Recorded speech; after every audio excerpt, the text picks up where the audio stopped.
நீங்க நீங்க சொன்னது அப்படி கொஞ்சம் மெருகேத்தி சொல்றேன். 3 விஷயங்கள் தேவைப்படுது. ம். ஒண்ணு வந்து எரிபொருள். எரிபொருள். கரெக்ட். எரிபொருள் வந்து இங்கிலீஷ்ல சொன்னா ஃபியூயல். ஃபியூயல். ஆக்ஸிஜன் உயிர் வாயு. ஆமா.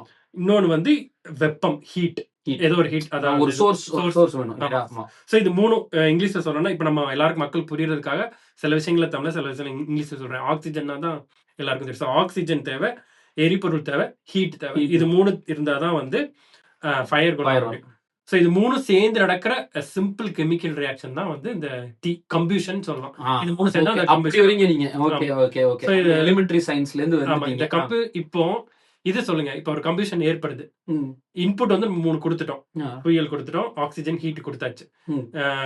ஃபியூயல் இந்த எரிபொருள் எது வேணாலும் இருக்கலாம். பெட்ரோலா இருக்கலாம், சாலிட் இந்த வுட்டா கூட இருக்கலாம். குட் கண்டக்டர் ஆஃப் அந்த ஃபயர் அந்த மாதிரி இருக்க மாதிரி. அதுக்கப்புறம் நம்ம சொல்ற ஆக்ஸிஜன் ஃபுல்லாவே நிறைஞ்சிருக்கு உலகம் ஃபுல்லாவே. ஹீட் வந்து ஒரு சோர்ஸ் தேவை.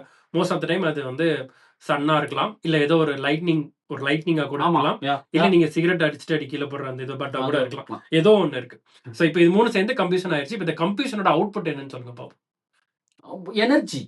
என்ன எனர்ஜி வருது? அந்த ஹீட்ல அந்த ஃபயர்ல அது ஒரு எனர்ஜி.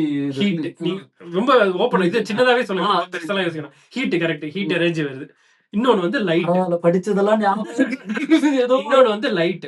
நம்ம எனர்ஜி கரெக்ட். லைட். ரொம்ப காம்ப்ளிகேட் பண்ண வேண்டாம். இப்போ நீங்க தீப்பெட்டியை பொருத்தி இது பண்றீங்க. ஆமா. அந்த ஃப்ளேம்னு சொல்றா ஹீட் அண்ட் லைட் வருது. இப்போ இதுல ஒரு விஷயம் கவனிச்சீங்களா? இன்புட்டுக்கு நீங்க என்ன கொடுத்திருக்கீங்க? ஹீட். அவுட்புட் ஹீட் வருது. இதுதான் ஃபயரோட ஒரு ஒன் ஆஃப் த டிராபேக்ஸ் இல்ல, அதோட ஒரு கேரக்டரிஸ்டிக்ஸ்.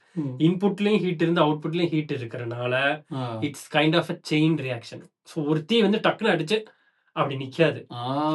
இப்போ உங்களுக்கு வந்து ஏன்னா ஆல்ரெடி அவுட்புட்டே எங்க இன்புட்டா வருது. உலகமே இன்னைக்கு நம்ம இந்த உலகத்துல நம்ம இருக்கணும், அதுக்கு காரணமே ஆக்ஸிஜன் தான். உங்களுக்கு ஆல்ரெடி ஹீட்டும் அங்க கிடைச்சிருச்சு. சோ யூ ஜஸ்ட் நீட் ஏதாவது ஒரு ஃபியூயல் மேல தான் ஆல்ரெடி இது ஆபரேட் ஆகிட்டு இருக்குன்னா செயின் ரியாக்ஷன் ஆட்டோமேட்டிக்கா கண்டினியூ ஆகும். இப்போ இந்த நான் சொன்னதை நீங்க அப்படியே ஒரு பெரிய ஒரு கார்டோ இல்ல அந்த இடத்துல அப்ளை பண்ணி பாருங்க.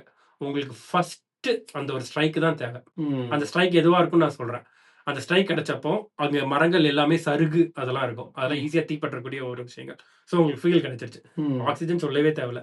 எல்லா மரங்களும் அதான் வெளியே இது பண்ணிட்டு இருக்கு. சோ ஒரு ஸ்ட்ரைக் நடந்தாலே அதுக்கப்புறம் செயின் ரியாக்ஷனா டபால்னு வந்து ஃபுல்லா வந்து பரவ வந்து வாய்ப்பு இருக்கு.